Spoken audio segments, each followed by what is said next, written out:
अस्सलामुअलैकुम। Tele school के इस एजुकेशन प्रोग्राम में खुशामदीद। ये प्रोग्राम टीवी पर हुकूमत पाकिस्तान और सबक फाउंडेशन की शराकत से पेश किया जा रहा है। इसके लेसन्स पाकिस्तान के तमाम तालीमी बोर्ड बशमूल कैम्ब्रिज के सिलेबस के मुताबिक तैयार किए गए हैं, जिसमें एजुकेशन कंटेंट सबक फाउंडेशन प्रोवाइड कर रही है। सबक फाउंडेशन की वेबसाइट sabak.pk पर केजी से 12वीं जमात तक वीडियोस और प्रैक्टिस टेस्ट बिल्कुल मुफ्त दस्तयाब हैं। जनरल मैथ लेसन में आज का टॉपिक है ज्योमेट्रिक एंड हार्मोनिक मीन। ये टॉपिक फेडरल और पंजाब बोर्ड में class 9 chapter number 10 basic statistics से लिया गया है, जबकि सिंध बोर्ड में ये चैप्टर नंबर 4 स्टैटिस्टिक्स का टॉपिक है। आज के इस लेक्चर में हम समझेंगे ज्योमेट्रिक मीन और हार्मोनिक मीन को फाइंड करने के तरीके। आज के लेसन और इससे मुंसलिक तमाम वीडियो लेक्चर्स को घर बैठ के देखने के लिए आप sabak.pk की वेबसाइट पे जा सकते हैं और वहां फ्री वीडियो लेक्चर्स के साथ साथ प्रैक्टिस टेस्ट भी मौजूद हैं, जिन्हें देखकर आप अपने कॉन्सेप्ट्स को पुख्ता कर सकते हैं और इम्तिहानात में ट्यूशन लिए बगैर शानदार नंबर हासिल कर सकते हैं। ये सब कुछ sabak.pk की वेबसाइट पर बिल्कुल मुफ्त दस्तयाब है। Geometric mean of group data by logarithm. सबसे पहले मैं बात करूंगा अनग्रुप डाटा की, जिसमें कि हमने पढ़ा था कि ज्योमेट्रिक मीन जो है अनग्रुप डाटा का ये इक्वल टू होता है जी एंटी लॉग ऑफ यहाँ पर जी हम लेंगे sum of logarithm of the numbers, जितने भी नंबर इसमें शामिल हैं, यानी लॉग ऑफ एक्स मैंने लिखा था इस तरह से, और वेरिएशन की थी जी आई की 1 से लेकर इनकी कुल तादाद तक, चले n तादाद कर लेते हैं, और फिर डिवाइड किया था उसी नंबर से। तो इस तरह से जब हम इस नंबर का जो भी आएगा इसका एंटी लॉग लेंगे तो ज्योमेट्रिक मीन आ जाता है। अब इसमें इस जो ग्रुप डाटा कॉन्सेप्ट बिल्कुल यही रहेगा, लेकिन इसमें चूंकि क्लासेस बन गई हैं तो हमें हर ग्रुप का, यानी मैं यूँ कहूँगा हर क्लास का पहले जो है वो उनके तमाम नंबर्स का जो है वो लॉग लेना होगा, और फिर इसी तरह से तमाम क्लासेस का एक टोटल जो है वो लॉग का सम करना होगा। यानी मैं ऐसा से एक्सप्लेन करता हूँ कि यहाँ पर ये जो हमारा क्वेश्चन है इसमें बेसिकली जो क्लासेस बनी है वो बच्चों के नंबर्स के हवाले से हैं। मैथ के पेपर की चलें बात कर लेते हैं कि जो मिनिमम नंबर आए हैं 100 में से 33 आए हैं, और इसी हिसाब से फिर 75 यूँ कर लेते हैं जी, 75 मैक्सिमम है बच्चों के नंबर। तो अब हमने जब ग्रुप्स बनाए तो हमने पहला ग्रुप बनाया थी 33 से लेकर 40 तक बच्चों ने नंबर जो लिए हैं, तो उनकी तादाद 28 आ गई।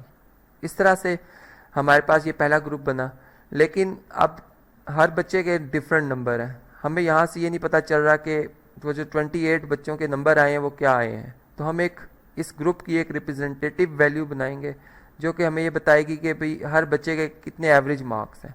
तो हम यूँ कहेंगे कि इस ग्रुप की मिड वैल्यू, या जिसको मैं कहता हूँ जी मिड, चले मिड वैल्यू कह लेते हैं, ये क्लास मार्क कहते हैं हम वो लिखेंगे, इसे फाइंड करेंगे, और इसको फाइंड करने का तरीका होता है कि लोअर क्लास लिमिट और अपर क्लास लिमिट को ऐड करके 2 पे डिवाइड किया जाएगा, इन 36.5 आ जाएगा।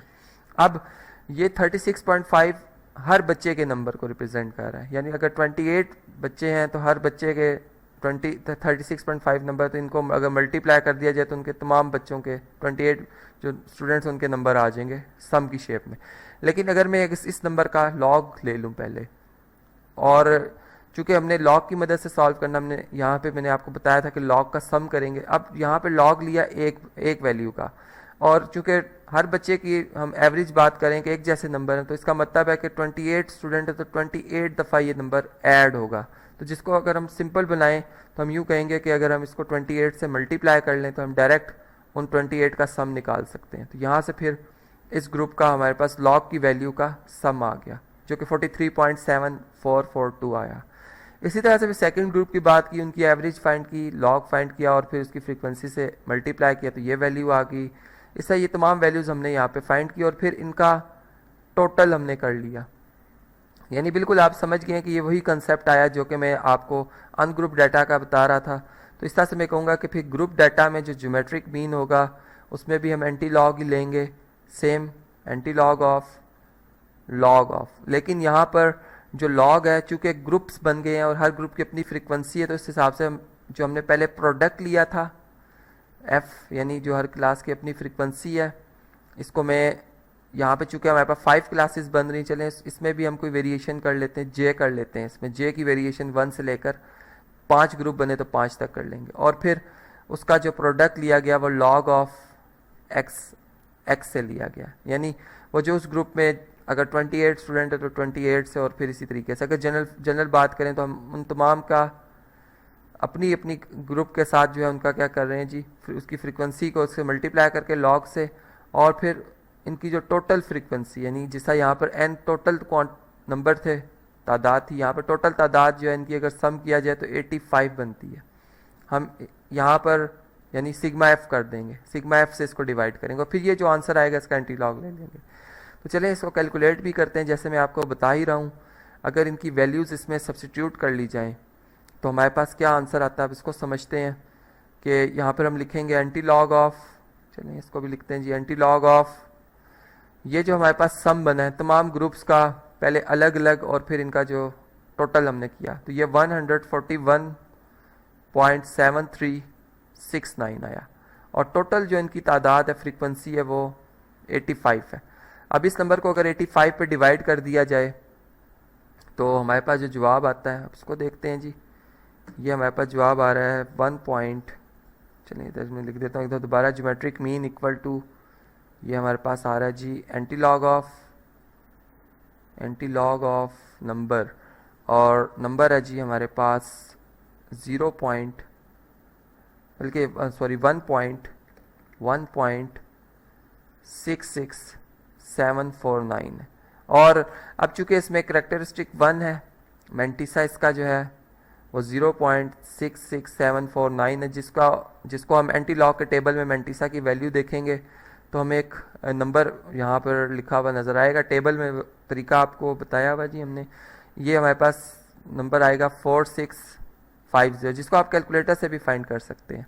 और फिर इसमें हम ये देखते हैं कि जो पहला नेचुरल नंबर है लेफ़्ट साइड, उसके बाद रेफरेंस साइन पुट किया जाएगा, और फिर करेक्टरिस्टिक चूँकि 1 है तो 1 डिजिट जो है वो राइट साइड पे हम चलेंगे और फिर इस तरह से पॉइंट लगाते हैं। तो ज्योमेट्रिक मीन जो हमारे पास आएगा वो 46.50 आ जाएगा। और फिर इसके यूनिट वही होंगे जो कि इस डाटा के यूनिट, यानी यहाँ पर चूँकि नंबर्स को रिप्रेजेंट कर रहे थे हम, तो हम मार्क्स लिख देंगे, अगर वेट्स हैं तो केजी आ जाएगा, और इसी तरह से जो हमने यूनिट रखे होंगे डाटा के। अब यहाँ पे एक इन्फॉर्मेशन जो आपको बताना चाहूँ कि एक क्वेश्चन अराइज हो सकता है कि ज्योमेट्रिक मीन को हमने बेसिक फार्मूला से क्या नहीं सॉल्व कर सकते, लॉग से हमने क्यों फाइंड किया, या लॉग क्यों फाइंड कर रहे हैं, लॉग से क्यों फाइंड कर रहे हैं। इसका जवाब ये है कि चलें, जैसे मैंने बात की कि हमारे पास क्लासेस बन चुकी हैं, एक्चुअल नंबर नहीं पता, और फिर अगर एक्चुअल नंबर के लिए हम एवरेज बात कर लेते हैं जी, इस ग्रुप के हर बच्चे के 36.5 नंबर हैं, तो इसका मतलब है कि फिर 28 बंदे हैं, 28 बच्चे हैं, तो उनके कितने नंबर होंगे, इनका प्रोडक्ट लिया जाएगा, फिर इस नंबर का इससे प्रोडक्ट लिया जाएगा, और फिर जो इनके प्रोडक्ट्स होंगे उनका आपस में प्रोडक्ट लिया, यानी एक बहुत बड़ा जवाब आएगा, और फिर उसकी 85 रूट लिया जाएगा, जो कि आम जो हमारे लिए कैलकुलेट करना इसीलिए हमारे लिए पॉसिबल नहीं है। तो इसीलिए हम यहाँ पे क्या करते हैं जी, लॉग लेते हैं। हमने देखा था कि लॉग जो है हमारी जो बड़ी कैलकुलेशन है उनको सिंपल जो है वो कैलकुलेशन में तब्दील कर देता है, और यहाँ भी हमने इसी बात को जो है वो समझा। पंजाब टेक्स्ट बुक 2013 का ये क्वेश्चन, और इस तरह से कि जी हमारे पास जो डाटा है अगर हम इसको समझें तो ये हमारे पास एक अनग्रुप डाटा है, यानी यहाँ पर एक टेबल में हमने से लिखा हुआ है, लेकिन सिर्फ वैल्यूज को अरेंज करके, यानी अरेंज भी इस तरह से कि एक सीक्वेंस में नहीं है, सिर्फ इनको के नीटनेस के हवाले से हमने बात की यहाँ पर, तो ये एक अनग्रुप डाटा है। ठीक है, ये बात याद रहे आपको। और अब हमने इस अनग्रुप डाटा के लिए जी जो वैल्यू फाइंड करनी है, हार्मोनिक मीन फाइंड करना है। ठीक है, इस पे भी हम बात करते हैं कि हार्मोनिक मीन क्या होता है। हमने अरिथमेटिक मीन का तो नाम सुना था, ये हार्मोनिक मीन क्या है इसके बारे में भी समझते हैं। देखिए हमारे पास जैसे हम अभी मैंने बात की कि अरिथमेटिक मीन की, तो अरिथमेटिक मीन जो है बेसिकली अगर कंपेयर किया जाए तो हार्मोनिक मीन की वैल्यू जो है वो जो हमारे पास अरिथमेटिक मीन है उससे काफ़ी कम आती है। यानी जो भी हमारे पास डाटा, जैसे चलें इस डाटा के हवाले से मैं बात करता हूँ, तो ये मेरे पास जो है इसकी इसकी जो हार्मोनिक मीन की वैल्यू होगी और इसके जो अरिथमेटिक मीन की वैल्यू होगी उसमें हमें एक फ़र्क नज़र आएगा। और यहाँ पे भी अगर आप देखें तो ये बेसिकली जैसे मैंने कहा कि जो हमारे पास अरिथमेटिक मीन होता है वो एवरेज के लिए हम इस्तेमाल करते थे, हार्मोनिक मीन भी बिल्कुल इसी तरह के एक एवरेज फाइंड करने की बात होती है, यानी अपनी बात को हम शॉर्ट जो है वो अंदाज में बयान करते हैं, एक ऐसी वैल्यू बताते हैं जो कि पूरे डाटा को रिप्रेजेंट कर रही होती है, यानी डाटा की मोस्ट वैल्यूज जो है उसके क्लोज्ड होती हैं। ठीक है, अब यहाँ पर जो बात समझने वाली वो ये है कि जो हमारे पास अरिथमेटिक मीन होती है वैल्यू, वो उस पर चूंकि एक्सट्रीम वैल्यूज का इफेक्ट होता है। ठीक है, यानी अगर डाटा की बहुत बड़ी वैल्यू हो छोटी वैल्यू तो उस पर इफेक्ट होगा, लेकिन जो हमारे पास हार्मोनिक मीन होता है वो बेसिकली जो बड़ी वैल्यूज होती हैं उनके इफेक्ट को कैंसिल कर देती है, यानी इनका जो आंसर आता है वो जो बड़ी वैल्यू की वजह से एक एवरेज बढ़ जाती है या उसमें एक तब्दीली आती है उसको ये कम कर देती है। अगर हम इस बात को समझें तो ऐसे है, देखें हार्मोनिक मीन जो होता है बेसिकली इन तमाम ऑब्जर्वेशन का रेसिप्रोकल किया जाता है। जैसे अब अगर एक ऑब्जर्वेशन 10 है तो ये 1/10 हो जाएगी। अब 1/10 को अगर आप देखें तो 1 का 10वां हिस्सा और यहाँ पे 1/23 ये 1 का 23वां हिस्सा, यानी उस जो जितनी बड़ी वैल्यू थी उसका रेसिप्रोकल उतना छोटा होता जा रहा है। ठीक है, इसी तरह ये 1/6 हो जाएगी, इसी तरह ये 14 है। ठीक है, इसको हम लिख देंगे 1/14। तो ये हमने तमाम वैल्यूज की क्या करनी है, यहाँ पर रेसिप्रोकल्स ले लिए हैं और फिर अब इनकी हमने एवरेज लेनी है, यानी एवरेज जो कि अरिथमेटिक मीन के जरिए हम डायरेक्ट फार्मूला के जरिए लेते हैं, ये आप जानते ही हैं। इन तमाम वैल्यूज को हम ऐड करेंगे। ठीक है, यहाँ पर इनकी एवरेज लेने के लिए ऐड करेंगे और फिर इनकी कुल तादाद से इसको डिवाइड कर देंगे। ठीक है, तो ये हमारे पास जो वैल्यू आएगी फिर उसका रेसिप्रोकल लिया जाएगा तो हार्मोनिक मीन आएगा। यानी यहाँ पर पहले हम सिग्मा 1/x देखते हैं कि हमारे पास इन तमाम वैल्यूज का सम क्या बनता है। ठीक है, यानी 1 को अगर 10 पे डिवाइड किया जाए 1/10 तो ये हमारे पास जो इसका जवाब आता है वो 0.1 आता है। तो यहाँ पे चले मैं 0.1 लिख देता हूँ। ठीक है, प्लस फिर हम इसी तरह देखते हैं कि अगर 1 को 23 से डिवाइड किया जाए तो ये हमारे पास इसका क्या जवाब आता है जी 0.0435 0.0435। ठीक है, चलिए एक दफा दोबारा देख लेते हैं जी 0435। ठीक है, इसी तरीके से अगर 1 को 6 पे डिवाइड किया जाए तो ये हमारे पास 0.166 था, इसको 167 कर देंगे राउंड ऑफ करके। इसी तरह से अगर हम 1 को 14 पे डिवाइड करते हैं तो 1 डिवाइडेड बाय 14 ये हमारे पास जवाब आता है 0.07124। 0.0712128 है, 124 चलिए 4 था तो ये 4 आ जाएगी वैल्यू। इसी तरह से 1 को अगर 16 पे डिवाइड कर दिया जाए तो ये लास्ट ऑब्जर्वेशन है जी, इसको देख लेते हैं इसका क्या आंसर आता है 0.0625। 0.0 यहाँ पर 0 आएगा जी 0.625। तो ये हमारे पास वैल्यूज आएंगे। अब इन तमाम का हम सम कर लेते हैं तो सम देखते हैं जी इनका क्या बनता है। यहाँ पर एक वैल्यू तो लिखी हुई ऑलरेडी, इसमें हम 0.07124 ये ऐड करेंगे, फिर इसमें हम ऐड करेंगे जी 0.1667। ठीक है, फिर इसमें हम ऐड करेंगे जी 0.0435 ये हमारे पास आ जाएगा जवाब, और फिर इसमें हम ऐड करेंगे जी 0.1 ये हमारा फाइनल आंसर आता है 0.4439।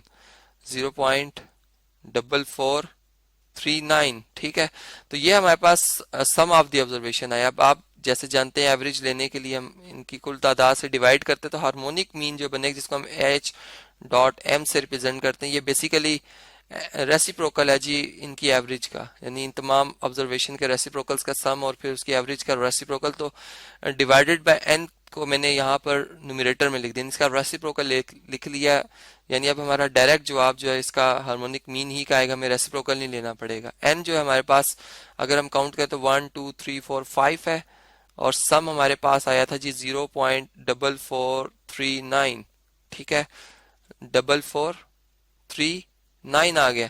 अब अगर हम इसे डिवाइड करते हैं, यहाँ पर चलें इस वैल्यू को हम लिखते हैं जी, हमारे पास है 5 टोटल ऑब्जर्वेशन है और इसको डिवाइड हमने करना है जी किससे 0.4439 से, तो ये हमारे पास आती है 11.26 11.26। अब ये हमारे पास जैसे एवरेज के वही यूनिट होते हैं जो कि डाटा के यूनिट होते हैं। अब ये डाटा अगर फर्ज करें मार्क्स को रिप्रेजेंट कर रहा है बच्चे के तो ये मार्क्स आ जाएंगे, या अगर ये फर्ज करें अगर किसी रेट को रिप्रेजेंट कर रहा है तो ये रेट के हवाले से मीटर पर सेकंड यानी स्पीड के हवाले से अगर बात हुई तो वो आ जाएगी। ये सेम यूनिट आएंगे जो कि डाटा के यूनिट्स हैं। अब आप देखें आपकी सिर्फ एक इंफॉर्मेशन के लिए अगर हम इनके अरिथमेटिक मीन की वैल्यू लेते हैं तो देखते हैं जी कि ये वैल्यू कितनी आती है, यानी 10 प्लस 23 33 बन जाता है। 33 और ये अगर इसमें ये इन दो का सम करें तो ये 20 बनता है। 33 और 20 53 और 16, अगर हम 53 में 16 ऐड करते हैं 53 और प्लस हमारे पास आ रहा है जी 16, तो ये हमारे पास सम बनता है 69, ठीक है। और इसको हम डिवाइड कर दें अगर 5 से, क्योंकि टोटल ऑब्जर्वेशन 5 है, तो यहाँ पर डिवाइडेड बाय 5 किया जाए तो हम देख रहे हैं 13.8 जवाब आता है। यानी देखें यहाँ पर अगर हम एवरेज डायरेक्ट मेथड से अरिथमेटिक मीन के जरिए लेते हैं तो हमने देखा इसका जवाब ज्यादा आ रहा है, जबकि हार्मोनिक मीन जो होता है वो सबसे लोएस्ट वैल्यू देता है एवरेज की, जो कि एक लिहाज से अगर हम देखा जाए तो ये काफी बेहतर वैल्यू है। तो ये था जी हार्मोनिक मीन, हमने समझा इसमें कि किस तरह से ये क्या होता है, इसकी क्या डेफिनेशन, और फिर किसी डाटा के लिए हम किसी अनग्रुप डाटा के लिए हम कैसे जो है वो हार्मोनिक मीन फाइंड कर सकते हैं। हार्मोनिक मीन अनग्रुप डाटा का कैसे कैलकुलेट किया जाता है, ये तो बात हम जानते हैं कि हमारे पास हार्मोनिक मीन भी एक एवरेज ही की टाइप है। और इसकी क्या टेक्निक है, चलें जी इसको समझते हैं। देखें हमारे पास फ़र्ज़ करें ये 5, ये बल्कि 4 ऑब्जर्वेशन है, इसमें 12 है, 5 है, 8 है और 4 है। चलें जी 4 यहाँ पर है। अब जब हम अरिथमेटिक मीन की बात करते हैं तो हम क्या करते हैं जी डायरेक्ट मेथड में कि हम इन तमाम को ऐड करते हैं और इनके नंबर से, यानी 4 ये इनकी तादाद 4 है, 4 पर डिवाइड कर देते हैं तो हमारे पास जो है अरिथमेटिक मीन आ जाता है।